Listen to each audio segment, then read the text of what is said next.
Hey, what's going on, guys? Just, doing a show, talking to people. Nice.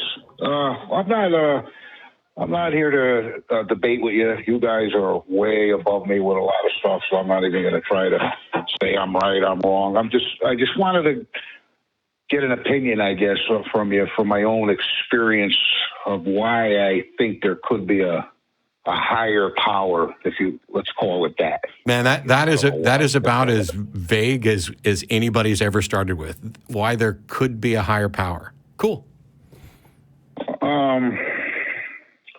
Well, I like to go out in the woods a lot, man, and I just kind of relax out there, and I might smoke a joint or something like that. Crucified. Are you asking me on a date? Because I'll say yes. Let's go out in the woods and smoke a joint. Yeah, okay. One time I was up there, there were some waterfalls there, and we got there's waterfalls, and it's a big fall that goes down into a little pond, and then it goes off into another little pond, and it goes off to a stream, to another waterfall. So I'm sitting there, I just smoked a little bit, and I'm kind of just watching everything, and I seen a fox come out and get some water. No, there was a squirrel there before. I was watching the squirrel. And then the fox came out across the pond, and all of a sudden that squirrel just took off up the tree quicker than you can blink an eye. And I'm thinking, man, that fox could kill that squirrel, no problem. But nature gave the ability to that squirrel to climb up that tree quicker than you can blink an eye, and it was gone, and the fox can't get him. And it seems like in nature, everything has an ability, like a different ability to survive, whether it's big or small. It has its own ability to defend itself. And you know why? So, go ahead, Matt. Because the squirrels that couldn't outrun the foxes died and didn't have offspring. So you're looking at the offspring of the squirrels that did have the ability to get away from foxes. Right. The evolution. I agree with you 100%. Cool. Well, I was thinking, why, everything that got put into motion, that maybe there's a possibility that there's something out there that kind of got everything in motion, and maybe, what it is, I don't know. Maybe it just sits back and lets everything just take its natural course. Maybe I'm thinking that maybe, something, all right, let me put this pot together and throw that in it and just let it work and let it go. And, So this thing that maybe got everything started and maybe sits back and watches it, what do you think we could say about that thing? What can we know about that thing? Not too darn much. I mean, it's almost like it's sleeping. Like it's just not. Almost like it just created it and either lets everything go the way it's supposed to, or maybe it's not even a thinking thing. Maybe it's an entirely natural process, because we can't know whether or not what you're talking about has any sort of agency or ability to do things. And right. And if you and I are in agreement, and I won't even say that I think you're wrong about anything you said. The point where I think we might have gone wrong is when we say there's something behind this and we can't know anything about it, but I'm going to view it as if it's a thinking agent, higher power, godlike being, because that'd be a mistake. Right. That'd be the same thing as if, it's the reason why thunderbolts and lightning gets credited to, Zeus and stuff. Right. Now, when he said something started it all, well, this is a variation. I'm paraphrasing. Something started all this in motion. I'm like, yeah, we agree. Yep. Something started it.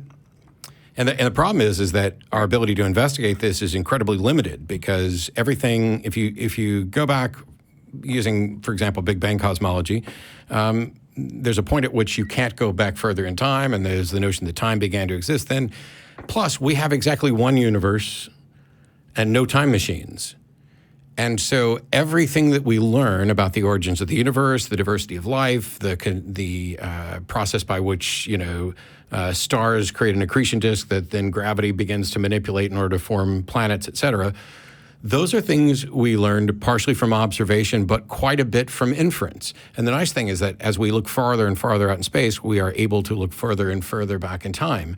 And so, I've toured with physicists who give great lectures on all of this stuff. It's not that, Right.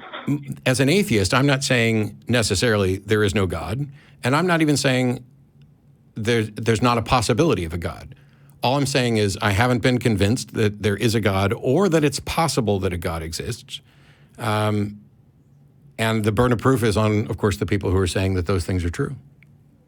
I'm reminded of Douglas Adams. Was it his analogy when he was talking about human beings are like the water in a pothole, or that say, wow, this The puddle of water. it's formed perfectly just for me, right? Yeah. And they were just sort of reverse the streams, and you just decide that maybe you were sort of the end all. He didn't necessarily go there in the call, but that's usually part of the prime mover, intelligent designer, watchmaker argument. Well, it's kind of where he started when he's talking about the capabilities of the squirrel being able to get away from the fox, that there appears to be the hallmarks of design.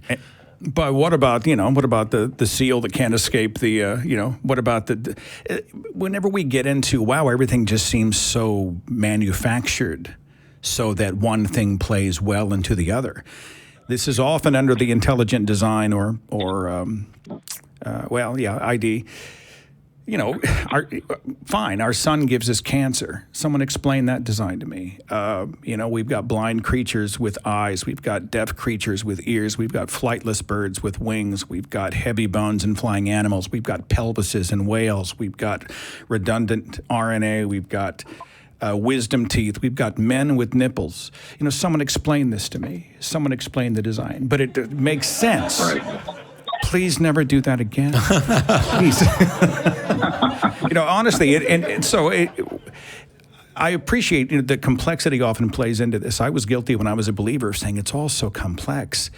But, as many engineers will tell you, actually some of the best designs are not the most complex. Yeah. They're the most streamlined. They're actually the least messy, the least complex. Yeah, I think an example that Dawkins was fond of using was the laryngeal nerve on a giraffe, which absolutely confirms giraffe evolution and the expansion of the neck, because it goes all the way down and wraps around and comes all the way back up. And nobody would design it that way unless you were reusing old parts and then going out. And why would God or any being capable of doing all this be forced to? And then what we'll get sometimes is, well, evolution's real and it's just that God started it off or God intervened. And I'm like, okay, how do you prove that? But because there were several callers in the last week that talked about the appearance of design, and one of them repeatedly tried to quote Dawkins as referring to the appearance of design. And of course, he did say that. And I released a video on my Atheist Debates Patreon thing last week, or 2 weeks ago. No, it was last week, about the appearance of design. And if you don't want to go watch the whole thing, here's the short version. The second somebody says appearance from design, they're not talking about design, because if we could confirm that it was designed, we would just call it design. When you say that something has the appearance of something, you're saying this seems like it might be that. Like when I'm on stage, I give the appearance of being able to read minds. I give the appearance of being able to make things float or change places. I'm not actually doing that. And anybody who said, Matt is a wizard and can do those people are mistaken. But as soon as they say Matt can give the appearance of being a wizard, you are correct, sir. Let me jump in with one more practical question. Is it Frank? Is that right? My screen went out, so I can't release it. Yes, Frank. Yep. Let's say that there was a watchmaker, right? Some agency set the universe in motion, but then remained completely uninvolved in the rest of everything. Then why bother? What difference does it make to our lives? We're still, even if we believed in that watchmaker, we're still living in a natural, uncaring world that functions with physical, natural laws that can be measured and repeated and tested and those types of things. For our practical purposes, there's no God involved in any of that. There's no higher power involved in any of our lives. It completely, it does not affect us really in any palpable way, right? Would you agree that, if we think that something started it all and then went on walkabout, really we're on our own regardless, right? Right. We're on our own. That's what it seems like. Can I ask one more thing? Absolutely. What do you guys feel about the Sumerian legends? The ancient Sumerians and with their kind of beliefs there, that we were. Sometimes I think maybe we're just really fancy top of the line androids. Maybe maybe we're created. Sometimes I think maybe we're like a robot creation. I mean, so let me dig in on this for a second, because I laughed, and it wasn't your fault at all, because when you ask, what do you think of the Sumerian legends, I was reminded of a week or two ago when somebody called in to ask what I thought of Native American legends.